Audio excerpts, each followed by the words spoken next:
हामी सबैको जीवनमा एउटा यस्तो अदृश्य छाया छ जसले हामीलाई हरपल पछ्याइरहेको हुन्छ, जसले हाम्रा पाइलाहरूलाई अगाडि बढ्नबाट रोकिदिन्छ। त्यो छाया हो डर।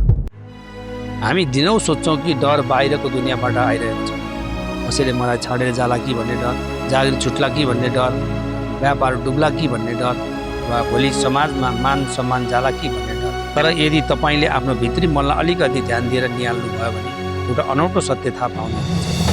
डर बाहिरको परिस्थितिमा हुँदैन। डर त हाम्रा आफ्नो मोह, आसक्ति र हामीले वस्तु तथा मानिसहरूसँग बनाएको पहिचानहरूबाट जन्मिन्छ। जब हामी कुनै मान्छे वा कुनै वस्तुसँग यति धेरै जोडिन्छौँ कि त्यो बिना मेरो अस्तित्व नै छैन भन्ने सोच्न थाल्छौँ, ठ्याक्कै त्यही क्षणबाट मनमा एउटा अथाह डर पैदा हुन्छ।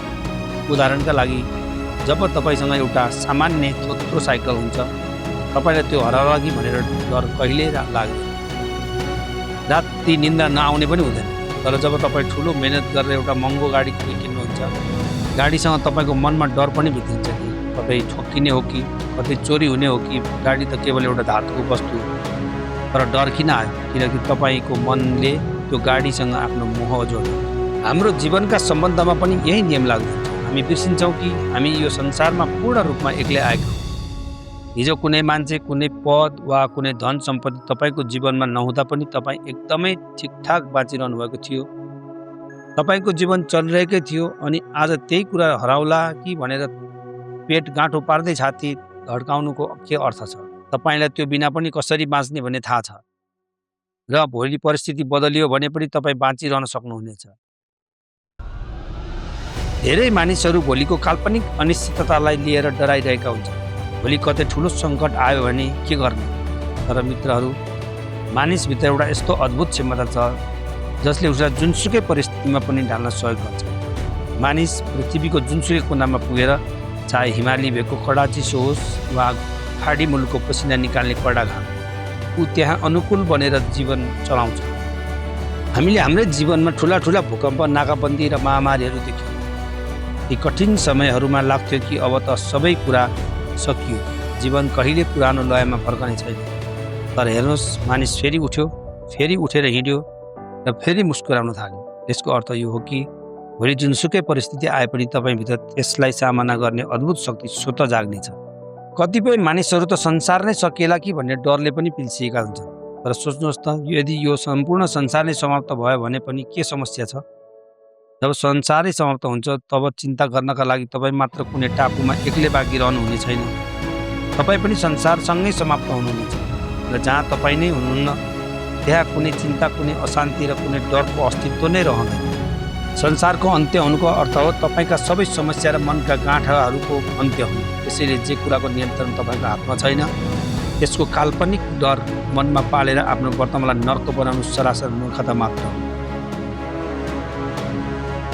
वास्तवमा डर तपाईँको आत्माको स्वभाव होइन, यो त तपाईँको मनको खेल हो। मन आफैमा अत्यन्त डरपोक, खाली र खोक्रो हुन्छ। अनि मन सबैभन्दा बढी कुन कुरासँग डराउँछ थाहा छ? मन यो कुरासँग डराउँछ कि कुनै दिन तपाईँ सजग, ध्यानमग्न र पूर्ण रूपमा जागरुक हुनुहुनेछ। किनकि जब तपाईँ ध्यानमा बस्नुहुन्छ र आफ्ना विचारहरूलाई शान्त भएर हेर्न थाल्नुहुन्छ, तब मनको चलाखी र पकड खुकुलो हुन थाल्छ। मनलाई थाहा छ कि यदि तपाईँ जागरुक हुनुभयो भने उसको अस्तित्व नै समाप्त हुनेछ। त्यसैले मनले तपाईँलाई ध्यानबाट टाढा राख्न, सत्यबाट टाढा राख्न अनेकौँ काल्पनिक डरहरू पैदा गरिदिन्छ। मनको अन्त्य हुनु भनेको तपाईँको विनाश हुनु होइन, बरु मनको मृत्यु नै तपाईँको वास्तविक पुनर्जन्म हो। मनको मृत्यु हुनु भनेको जीवनको असली सुरुवात हो।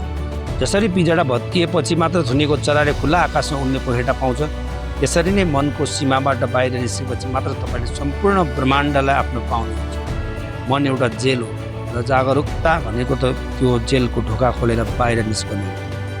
हामी प्राय सोच्छौँ कि कसैले मेरो केही खोसेर लैजाला, तर याद राख्नुहोस्, तपाईँको शरीरलाई चोट पुर्याउन सकिएला, तपाईँको धन सम्पत्ति खोज्न सकिएला, तर तपाईँभित्र रहेको चेतना र जागरुकतालाई कसैले मार्न वा खोज्न सक्दैन। म पनि यही संसारमा बाँचिरहेको छु, तर मैले कहिले डर महसुस गरेको छैन। किनकि मलाई थाहा छ कि जे कुरा साँचो हो त्यो कहिले खोसिन सक्दैन।